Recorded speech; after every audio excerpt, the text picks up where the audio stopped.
Late in the 24th century, Earth stood on the brink of absolute devastation. The Vashyad, a collective of extraterrestrial species united under a single brutal monarchy, had arrived 2 years prior in gargantuan warships that blotted out the sun. Their technology had shattered humanity's defenses like glass.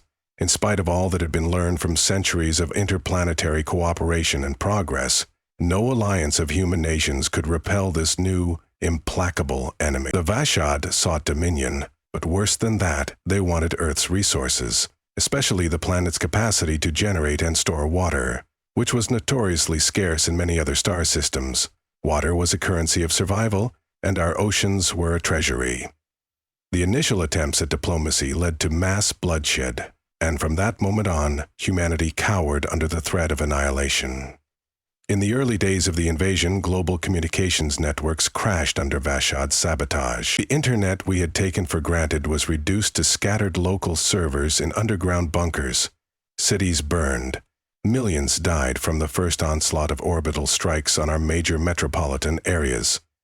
Bodies of water were quarantined by the aliens, who installed enormous siphoning towers to extract and process billions of gallons at a time. The unrelenting routine of these raids, along with the knowledge that the planet's water supply was being systematically drained, instilled a profound despair. Even the bravest among us struggled to find hope. Yet somehow, in what remained of a battered Earth, a network of human resistance cells emerged. These groups formed in the rubble of decimated cities, in the hollowed-out remains of libraries, government buildings, and underground tech centers. They scavenged technology from bombed-out labs, repurposing space travel modules, nuclear prototypes, and quantum computing networks into weaponry the Vashyad had not yet encountered. Each cell operated independently, constantly relocating to avoid detection. Communication bounced from node to node, always shifting, never allowing the aliens to trace the signal. Through short bursts of scrambled transmissions, the forming alliance found solidarity in one common objective: survive. This was not a war that could be won by matching the Vashyad in brute force. Their starships dwarfed even Earth's largest aircraft carriers, and their weapons were perfect nightmares. Gravity well bombs that sucked entire city blocks into subterranean vaults of molten rock. Laser arrays capable of slicing swaths of atmosphere into superheated plasma, and ground forces augmented by exoskeletons that lent them terrifying strength and speed. But their advantage, ironically, was also their Achilles heel. From the very outset, it became clear that the Vashyad thrived on a rigid, top-down command structure. Orders flowed from a single source, the monarchy's grand regent, rumored to dwell on a capital world many light years away, passing instructions through a sophisticated chain of command. If the link were ever truly severed, the entire invasion force could fall into disarray. Deeper investigation revealed that the alien regency, though brutal, might not be unified in its approach. Here was a potential fault line that the human resistance could exploit.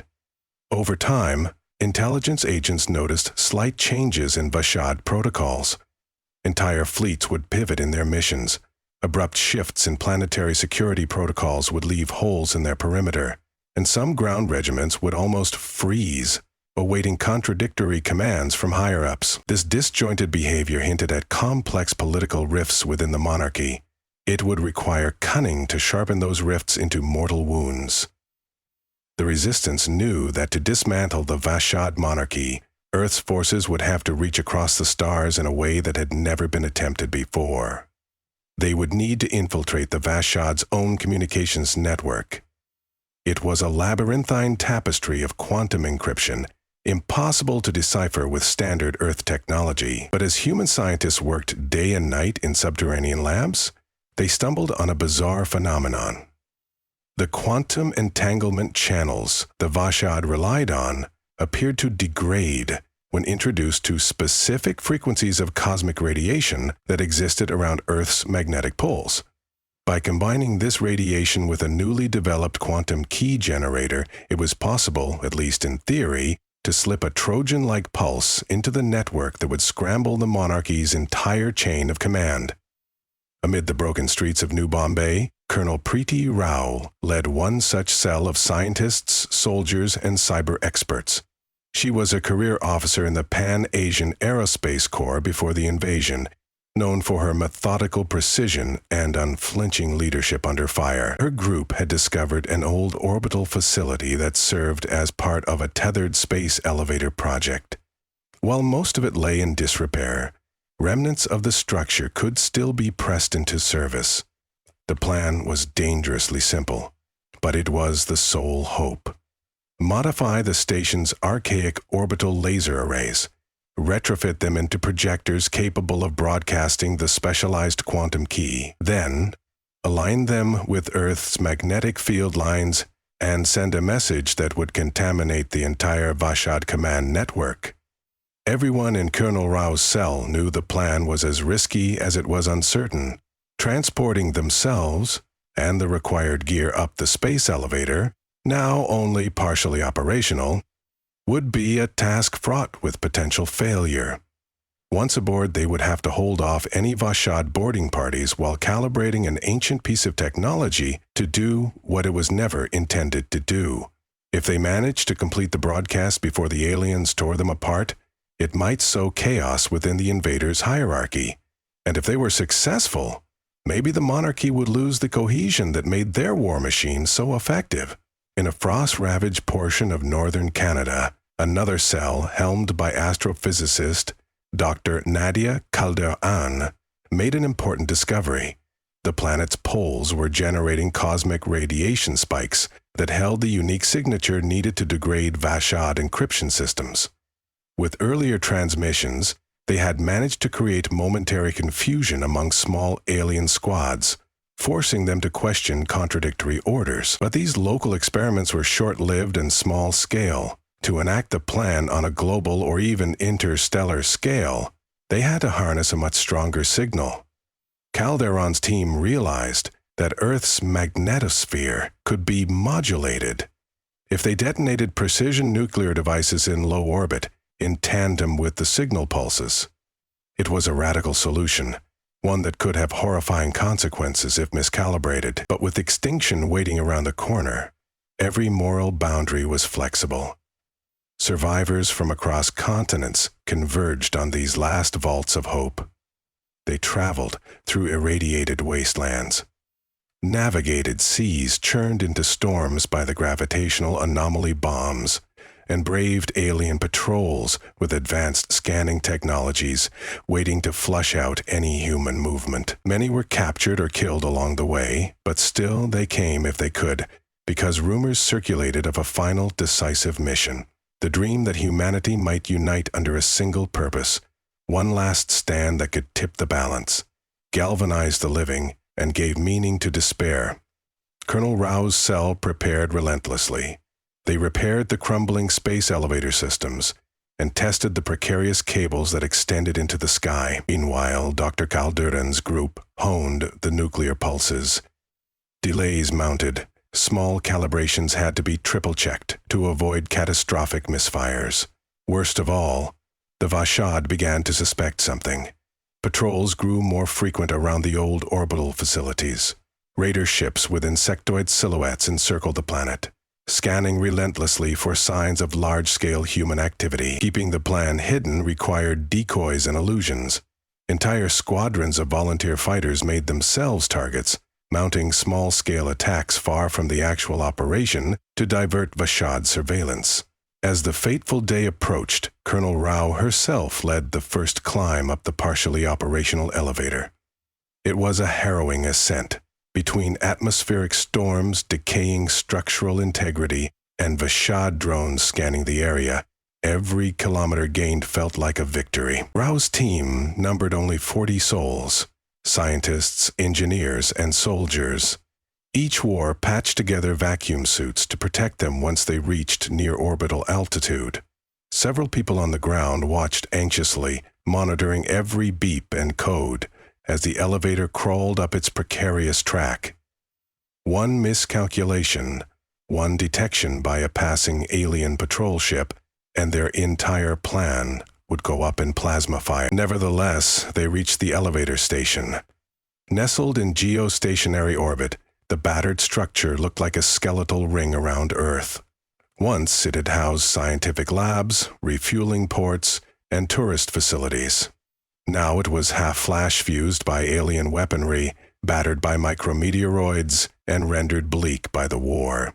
Lieutenant Marco Padilla, a mechanical genius who had studied advanced orbital engineering at the University of Quito, led the repair team. They spent frantic hours installing the specialized projectors, hooking them into the station's ancient power conduits, and double-checking the alignment with Earth's magnetic field lines. Preparing for a broadcast that might shift the tides of the war, they worked as if every rivet hammered and circuit soldered could be their last.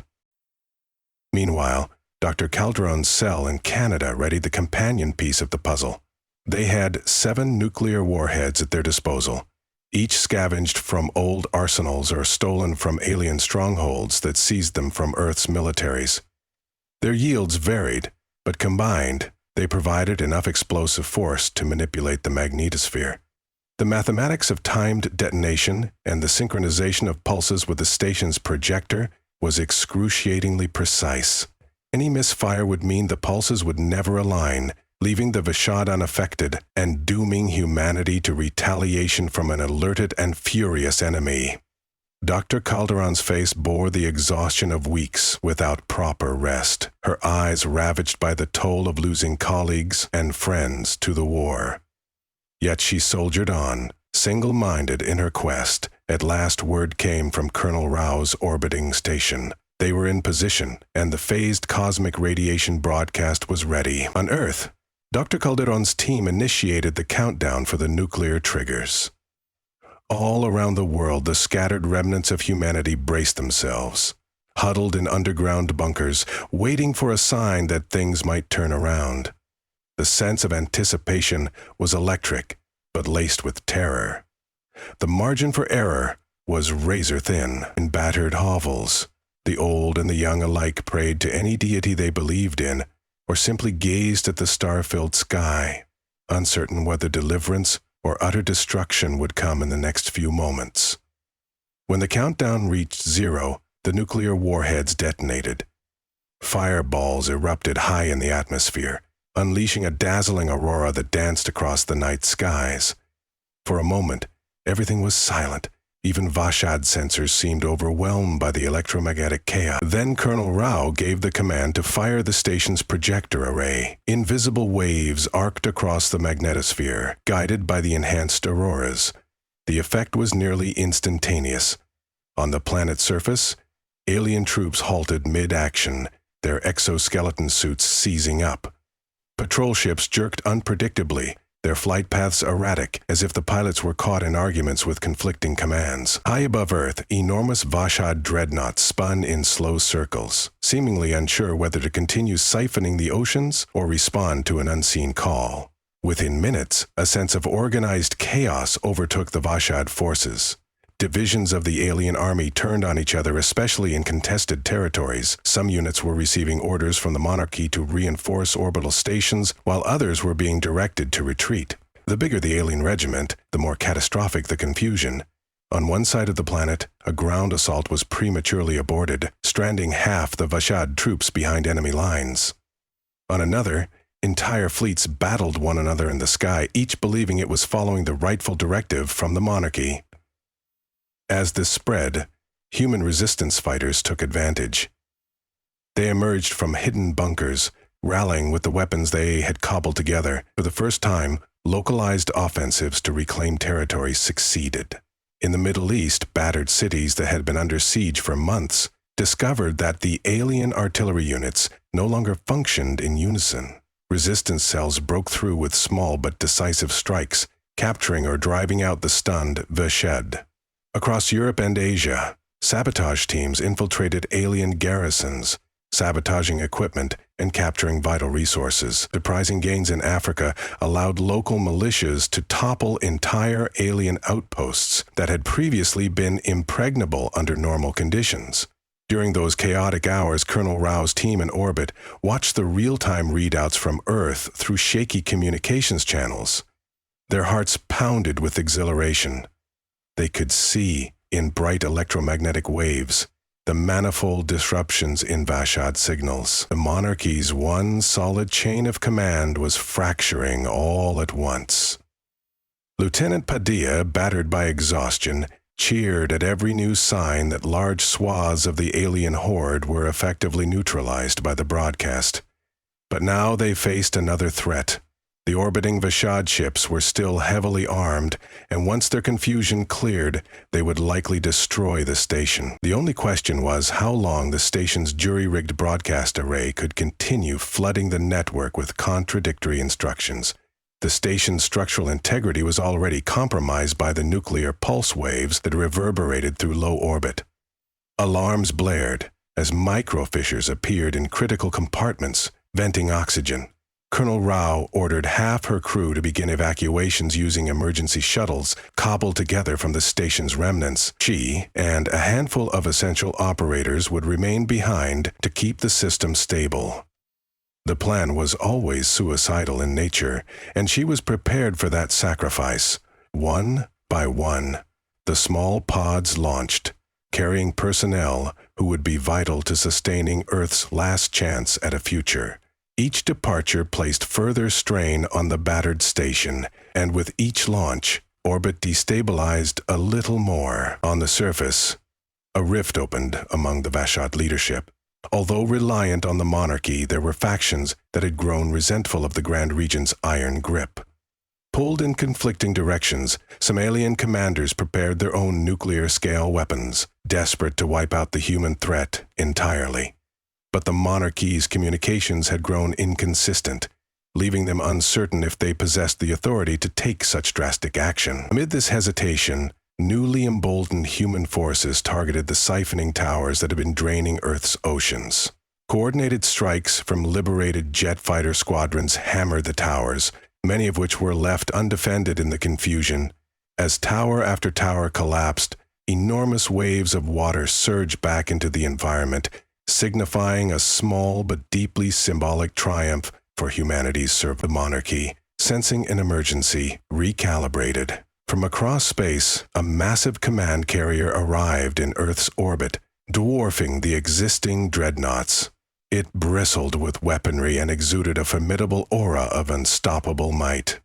Instantly, it began to override the scrambled signals, aiming to restore order to the Vashad invasion force.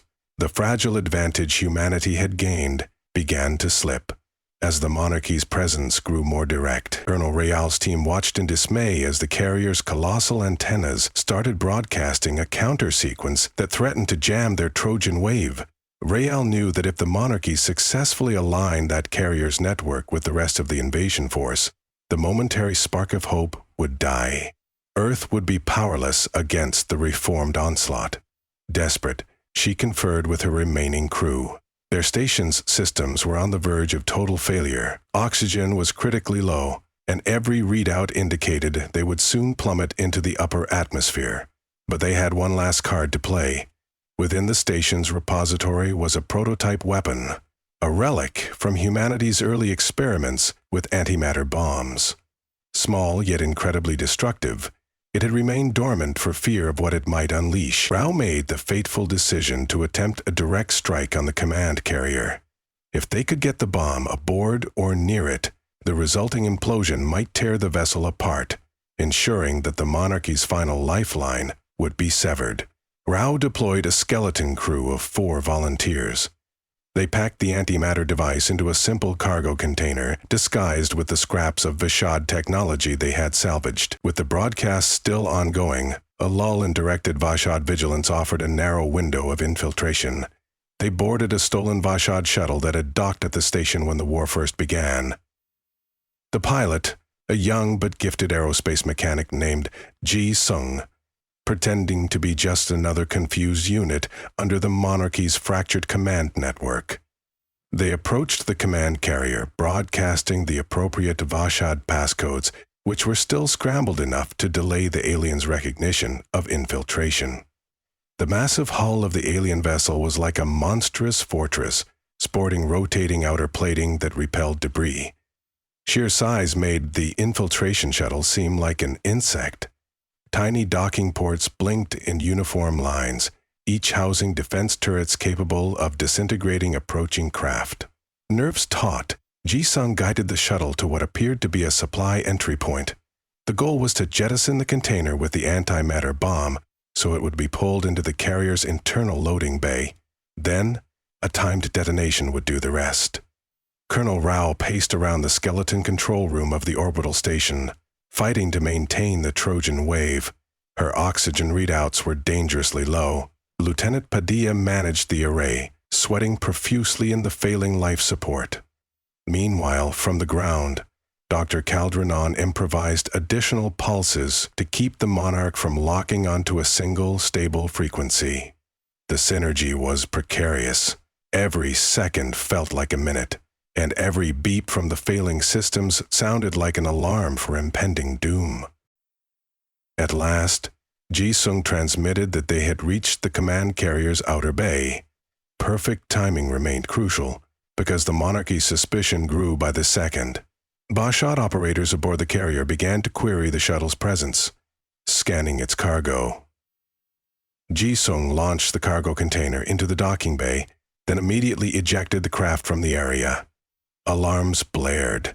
The shuttle faced a hail of laser fire. Ji-sung tried to weave between the blast, but the hull of the small craft took multiple direct hits.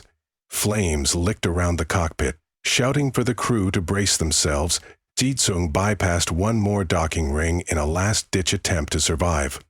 Then the transmissions went silent. Seconds later, Colonel Rao watched in grim satisfaction as sensors registered a scintillating, impossible brightening within the heart of the command carrier. The antimatter bomb's reaction tore through the ship's internal structures. The colossal vessel's superstructure buckled as waves of energy rippled outward, igniting secondary explosions in the weapons core. Chunks of molten debris scattered across the black canvas of space. That final, stunning blow forced the Monarchy's direct presence to a sudden and catastrophic end. Any aliens on the carrier who survived could do little but flee in escape pods. Across the planet, the effect was immediate and decisive. With no single unifying node, the Bashad leadership fell deeper into chaos. Commanders followed contradictory orders, continued fighting among themselves, or instantly abandoned the fight. Local pockets of human resistance capitalized on the confusion to liberate entire regions. The Vashad's siphoning towers fell one after another, and uncoordinated attempts by alien vessels to regroup led to collisions and panic. For the first time since the invasion began, humans tasted the sweetness of real victory. Yet that victory came at a measurable cost. Colonel Rao Station, battered almost beyond salvaging, began a fiery fall toward Earth. With the broadcasts no longer necessary because the Monarchy's chain of command was practically shattered, Rao and her few remaining companions sealed themselves into a final escape pod. They ejected moments before the station erupted in a plume of debris, the friction of Earth's atmosphere igniting the remnants. Their pod smashed into the Pacific Ocean, where they were rescued by a ragtag fleet of civilian vessels, still afloat despite the war. Only a handful from Rao's original team survived, but they had preserved the flame of hope for an entire species. On the Canadian side, Dr. Calderon and her crew watched the northern lights recede, their nuclear arsenal spent. The magnetosphere was scarred and battered, dotted with radiation pockets and unusual atmospheric phenomena. Nevertheless, Earth's environment, though altered, remained intact. More importantly, humanity remained alive. Calderon allowed her team a brief, exhausted celebration. Many sank to their knees, tears of relief mingling with sorrow for those who never made it. The planet was free from immediate occupation, but the repercussions of the war would last for generations. In the months that followed, what remained of Earth's infrastructure was repurposed to handle the pressing crises: water contamination, food shortages, medical catastrophes, and the enormous task of rebuilding entire nations. Scattered alien survivors were still out there, disorganized remnants of the once mighty invasion force. Some tried to flee, Others, leaderless and stranded, bargained for amnesty. Humanity, having faced near extinction, approached these prisoners with a wary mixture of anger and reluctant mercy. Many demanded vengeance. Others argued that mercy shown now could prevent future bloodshed. A new, Provisional Earth Council, the first global authority formed post-invasion, debated these matters at remote gatherings, still mindful that the greatest priority was simply ensuring the planet's survival. Reports trickled in from the wider star systems that the monarchy had once subjugated. The meltdown of Vashad Command reverberated across their entire empire, igniting uprisings on distant worlds. Beings enslaved by the monarchy saw an opportunity to overthrow their oppressors. Slowly, stories emerged of entire star systems declaring independence, forging fragile alliances in the monarchy's vacuum. In an ironic twist, Earthfar, from a lone underdog, had inadvertently sparked a galactic revolution. Whether these newly free systems would reach out to humanity remained to be seen, but cosmic rumors spun of humans as cunning warriors who had discovered the monarch's hidden flaw and had wielded it to staggering effect. Colonel Rao, battered from her time in orbit, found herself a reluctant hero. Many voices clamored to place her at the helm of a new space defense initiative, yet she yearned for peace. She visited the remains of her old home in New Bombay, wandering through the rubble with an ache in her heart for lost friends, lost family, and the transformation of Earth's once bustling society into a scarred shell. In the silent emptiness, she felt the weight of all that had been sacrificed. She also felt the stirrings of possibility. If humanity could rebuild with the same unity that had fueled their victory, maybe the next chapter would see them stronger, kinder, and more vigilant. Dr. Calderon returned to her secret polar lab to study the anomalies left in the magnetosphere by the nuclear pulses. She worried about long-term environmental impacts. The shift in Earth's electromagnetic field might interfere with global weather patterns, risking future ecological disasters, but it might also pave the way for new forms of energy harnessing, something that once seemed in the realm of science fiction. Hope had a cost, but so did submission. She was determined that her discoveries, once thoroughly documented, would help guide Earth's healing and keep it prepared for any new threat. In the weeks after the monarchy's dissolution, entire formations of Vashad ships lay abandoned. Their advanced technology held unlimited potential. Many human factions argued over whether to scavenge or replicate the alien weaponry, worried that unleashing it might tilt the balance of power on Earth or invite further conflict beyond the stars. Others believed that a strong planetary defense was vital to thwart any future invasions. The Earth Council convened multiple times to address these concerns, ultimately enacting a cautious approach. Salvage the technology, but do not replicate the same savage machines that nearly destroyed them. Meanwhile, alliances formed within human populations, now forced to help each other toward a common goal. The old lines between East and West, North and South, capitalist or socialist, had blurred in the face of the invasion. People from different continents worked side by side to rebuild devastated cities or reclaim farmland from radioactive fallout. Resource-sharing agreements were hammered out to ensure that water, once again abundant but still precariously distributed, could be equitably shared among survivors. For once, Earth was on the path to unity, if only that unity could outlast the crisis itself. Residual skirmishes continued in the outer solar system, where a few Vashad admirals attempted to regroup. Human spacecraft, some old orbital vehicles, modified with Vashad tech, some brand new designs that integrated a pinch of alien know-how, tracked these rogue elements. The Earth Council realized that if left unchecked, these admirals might attract mercenaries or slave soldiers from other corners of the galaxy. Thus began the first truly interplanetary policing effort by humans. Colonel Rao declined a central leadership role in this operation, feeling her ordeal had cost enough of her spirit. Instead, a new generation of officers rose to the challenge, forging alliances with ex-slave populations freed by the monarchy's collapse, ensuring a broad-based approach to security. In this new lull between conflicts, The memory of Earth's near destruction lingered as a solemn reminder of how close humanity had come to vanishing into the cosmic dust.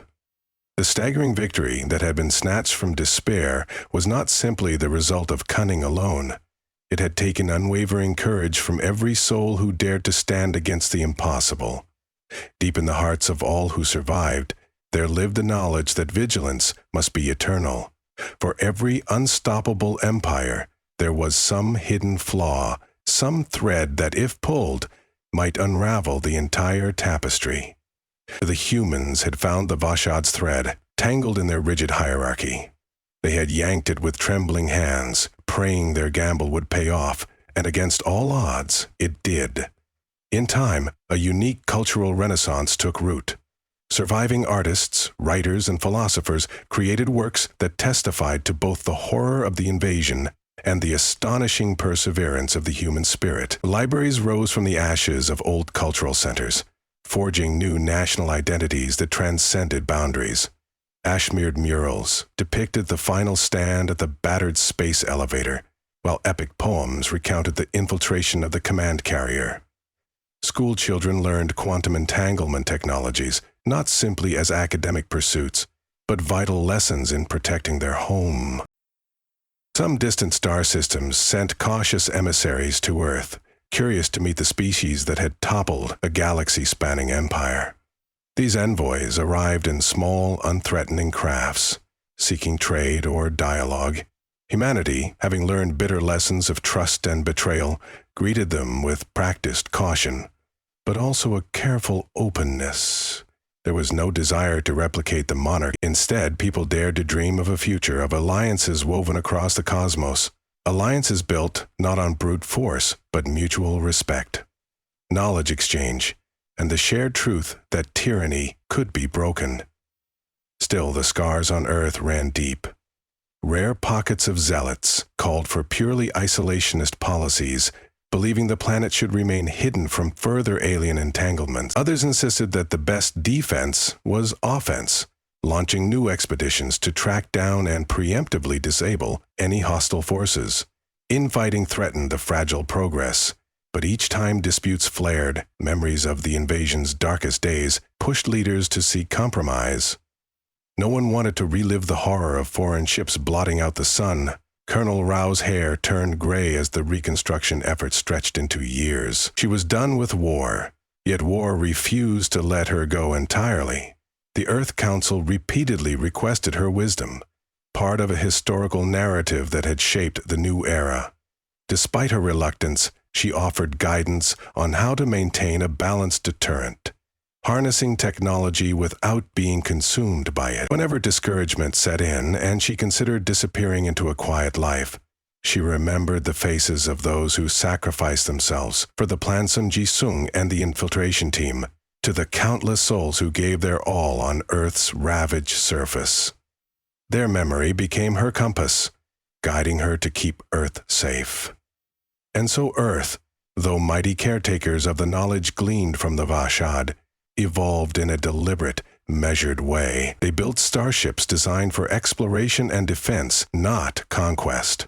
They studied the monarchy's relics of cruelty, vowing never to repeat them. They reached for the stars, but with the humility and perspective of a civilization that had stood on the razor's edge of oblivion. In time, the name Vashad faded from daily conversation, replaced by the term the invasion as history. The monarchy's shadow no longer loomed large, but its cautionary lessons never dimmed. Long after wreckage from the invading fleet rusted away or sank into the seas and the battered cities sprouted new life, people told the story of that desperate gambit against impossible odds. They recounted how a seemingly unstoppable enemy had been brought low by a single hidden flaw in their hierarchy, an unexpected vulnerability that no one would have suspected, least of all the Vashad themselves. And though the cost was harrowing, humanity emerged from the ordeal with a resolve tempered like steel. They had proven that even in the darkest hour, creativity and determination could transform near certain defeat into hope for a better tomorrow. The grand moral of it all seemed clear. Entrenched power structures, no matter how monolithic or cruel, often contained threads of weakness. Finding those threads required boldness and unity, a willingness to think beyond fear. That was the lesson Earth would carry into the next epoch, into the day when perhaps the galaxy no longer trembled at an empire's might, but stood strong on the shared conviction that tyranny could be undone and shaped into something more just. And in the hearts of every survivor, there lived the silent vow. They would never be caught unprepared again. Whatever waited in the black depths of the universe, it would find humanity ready, wiser, and more unbreakable than ever before.